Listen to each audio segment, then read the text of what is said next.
और अब बात करेंगे बांग्लादेश की। बांग्लादेश में आवामी लीग की तरफ से पूरे देश में प्रदर्शन करने की अपील की गई थी, लेकिन सत्ता ने यहां पर इसे कुचलने की हर संभव कोशिश की और तत्कालीन सरकार के संरक्षण में ही मुजीबुर रहमान के घर में घुस करके लोगों ने तोड़फोड़ भी की।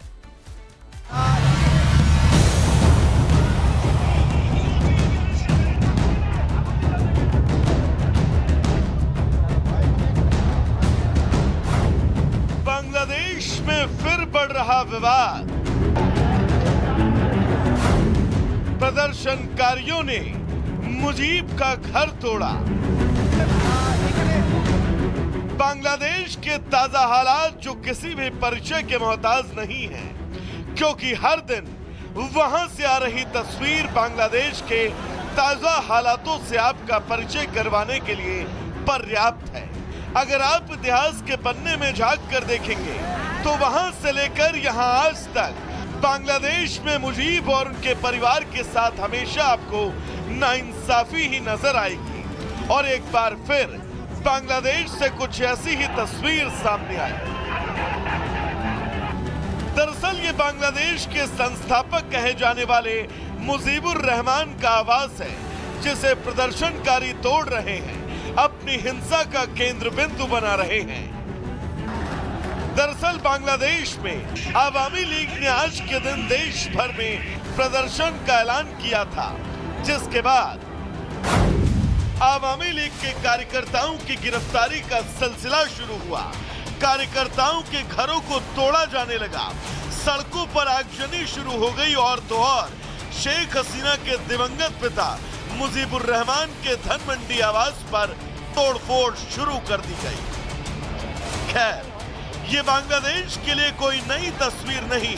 71 में अपनी आजादी के बाद से बांग्लादेश की सरकार और वहां के हालात बहुत कम समय के लिए ही स्थिर रह पाए हैं और इस बार भी जबरन तख्ता पलट के बाद बांग्लादेश के वही हाल है। और कहा भी जाता है कि जो देश अपने संस्थापक की कद्र भूल जाता है, उस देश को इतिहास में सिर्फ अपने स्याह पन्ने में जगह दे पाता है।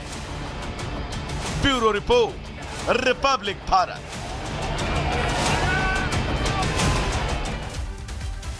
और आगे बढ़ते हैं, बात आईसीसी चैंपियंस ट्रॉफी से जुड़ी करते हैं, जिसकी शुरुआत 19 फरवरी से हो रही है और इसकी मेजबानी पाकिस्तान करेगा। लेकिन भारतीय अंपायर को इससे दिक्कत है और उन्होंने पाकिस्तान जाने से इनकार कर दिया है। पूरा मामला इस रिपोर्ट के जरिए समझिए।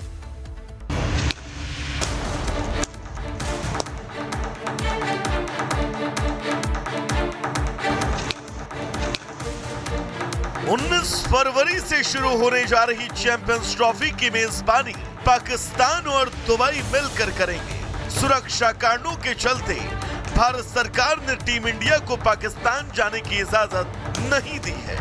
इस बीच भारतीय अंपायर नितिन मेनन ने भी व्यक्तिगत कारणों से पाकिस्तान जाने से इनकार कर दिया।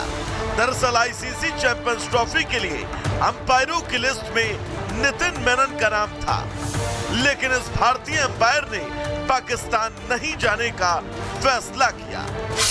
नितिन मेनन के बाद 40 टेस्ट मैचों के अलावा 75 वनडे और 75 टी20 मैचों में अंपायरिंग का अनुभव है। इसके अलावा मेनन ने 13 महिला टी20 इंटरनेशनल मैचों में अंपायरिंग की है। आईसीसी ने पहले टूर्नामेंट की मेजबानी पूरी तरह पाकिस्तान को दी थी, लेकिन बीसीसीआई के हस्तक्षेप के बाद इसे हाइब्रिड मॉडल पर शिफ्ट किया गया। अब टीम इंडिया अपने सभी मुकाबले दुबई इंटरनेशनल स्टेडियम में खेलेगी। इस बार चैंपियंस ट्रॉफी में 8 टीमें हिस्सा लेंगी।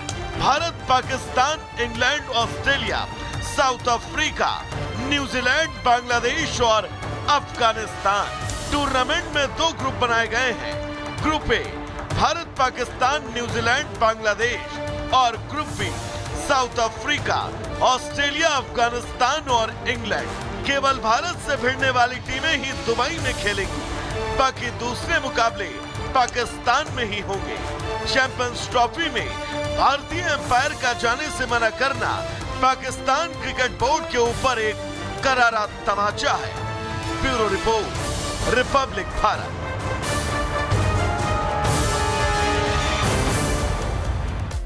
कश्मीर से 370 हटाए जाने का दर्द पाकिस्तान को रह करके होता रहता है, लेकिन वो इसे बयां नहीं कर पाता है, बल्कि किसी खास मंच, खास मौके का इंतजार करता है। अब ऐसे ही बुधवार को कश्मीर एकजुटता दिवस के नाम पर पाकिस्तान ने खूब जहर उगला। इस रिपोर्ट में देखें।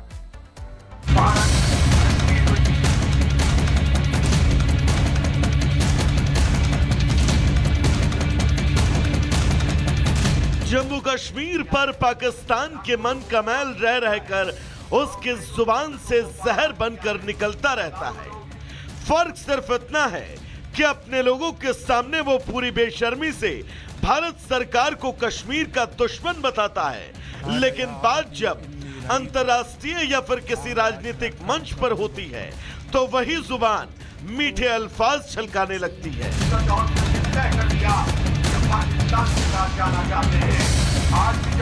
अब आप इन दो तस्वीरों को देखिए। दोनों तस्वीरें एक ही दिन की हैं। दरअसल कश्मीर एकजुटता दिवस के मौके पर पाकिस्तान में कई जगह कार्यक्रम हुए। इस दौरान पाकिस्तानी नेताओं ने भर भर कर भारत के खिलाफ अपनी जहरीली जुबान से नफरत फैलाई।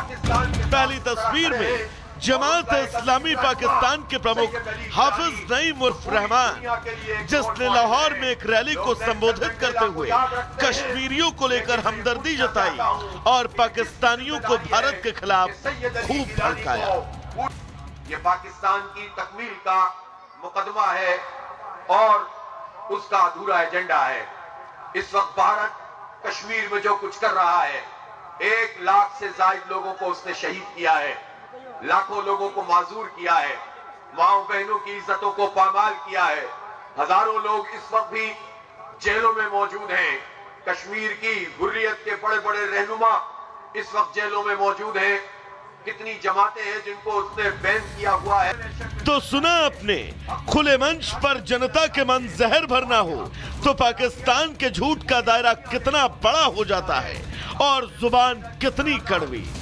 लेकिन यही बातें जब किसी सम्मानित मंच से बोलनी होती हैं तो पाकिस्तान की जुबान से बातचीत के रास्ते हल निकालने और संवाद शुरू करने जैसी बातें होने लगती हैं। पाकिस्तान का दोहरा चरित्र न जाने कितनी ही बार दुनिया के सामने आ चुका है। कश्मीरियों का भला चाहने वाले पाकिस्तान से जब आतंकवाद के खिलाफ 2 शब्द कहने को बोला जाए तो उसकी जुबान पर ताला लग जाता है, जबकि यही आतंकवाद न जाने कितने बेगुनाह कश्मीरियों के खून से रंगा हुआ है। यही वजह है कि अब जब कश्मीर चैन की सांस ले रहा है तो पाकिस्तान के आतंकी आकाओं को बुरा लग रहा है। Bureau report, Republic Bharat.